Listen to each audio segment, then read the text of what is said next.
Jean, as this winter session wraps up down here at Province House, the longest of Tim Houston's tenure as Premier, I don't think too many of his caucus members are going to feel like it's been totally smooth sailing. But the reality for the government is that even after they get out of here, they're facing a lot of challenges in the second mandate. Right. Historically, and speaking as the old guy in this relationship, second terms are always tougher. Whatever honeymoon period a government would have in their first term, that's evaporated. They now have to defend their record as opposed to criticize the previous government's record. So what we're going to see Tim Houston try to do over the next 3 to 4 years is kind of solidify and meet a whole bunch of other promises he made in this last election. Perhaps chief amongst the challenges that the government faces immediately is the trade war with the United States and whatever lasting and also immediate effects that tariffs are going to have on the province's economy. But even if Trump weren't an issue for this province, it's facing a major revenue challenge in the sense that the population boom we've experienced that's allowed this government to spend $1 billion a year outside its own budget has gone away. The boom has gone bust, the population growth in the province has plateaued, and that's going to mean the government will need to sharpen its pencil.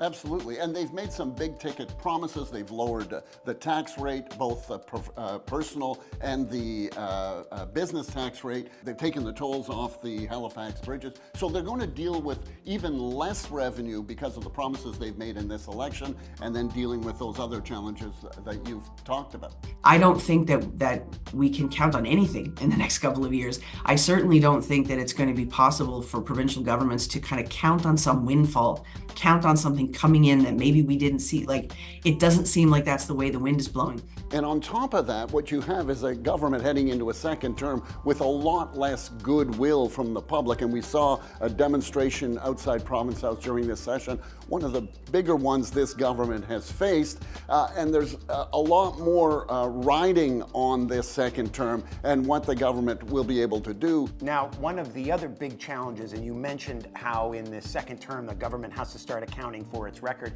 is the promise that will hang over Tim Houston's political career, and that's the promise to fix healthcare.